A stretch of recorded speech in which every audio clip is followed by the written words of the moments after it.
Well, I think that gets at a key thing that we as pediatricians try to do with all our families. That's establish rapport and encourage them and support them being good, strong parents and safe parents for their children.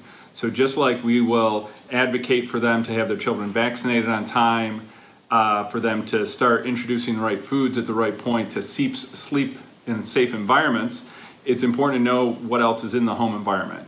When a parent starts putting their child in a car, do they have a car seat? Do they use that properly? If a parent has cleaning materials at home or medicines, we ask them to lock them up and keep them safe, just in case a child gets into them accidentally. And I approach this the same way. You have guns in the home. Are they locked up? Are they available? And what do you use them for? Some families will admit they use them for hunting or they use them for personal safety. And either way, I will ask them the same thing, because I think regardless of what it is you use it for, we know that there are steps that can be taken using locks, locking away ammunition, not having them just loaded, sitting under the pillow in the bedroom where a child can easily find it, is a way to just have a safe home environment. Just like you would put gates around the stairs and have smoke alarms in your house. If you do have a firearm, we just want to be open and say, we want you to, if you're going to have it, we want you to have it stored safely, and we want to ensure that you understand what safety and responsibility goes with that. I think it's a matter of trying to be open and just saying this isn't meant to be accusatory. We ask these and other types of questions of a lot of families, and some people don't agree or don't want to answer them, and we understand that. We're not calling the police on, and you come out and say that, because it's important to say, I'm not going to call Child Protective Services or call the police because you have a gun.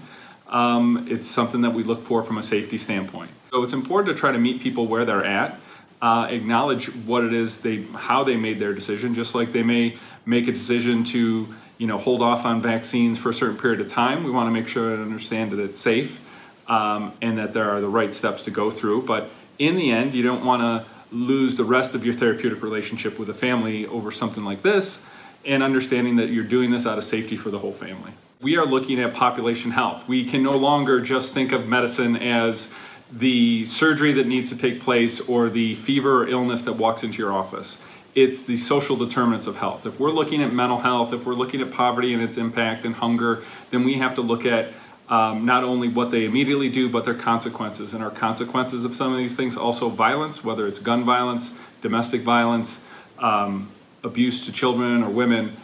I don't think you can exclude any one specific area and say, oh, well, that's not part of it. It's all part of it. There are a significant number of children, adults, adolescents in this country being killed by guns every day.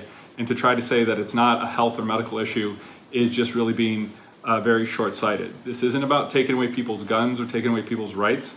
This is about saving lives. I think it's really important to look at what specifically can be trigger factors. Are there risk factors either in the home or the environment or the community or at an individual level? Are there protective factors? What role mental health can play with this is probably very important. Really important maybe from the gun industry, understanding technology related to firearms and firearm safety, trigger locks and certain devices to keep them safe, storing them safely, as well as the influence of media, especially media and violence. I think that's an important area. It's expanding, it's growing rapidly, and it's something that we can't just assume it's benign. Oh, it's on television, it's always been around. It's expanding more rapidly than we really know and understand, and we don't understand the developing child brain, the developing adolescent brain as well, and yet they are far more susceptible probably to a lot of media messages, and in this case violent messages are probably even more influential. And we need to know that. We need to be able to research that and understand that and get a closer look.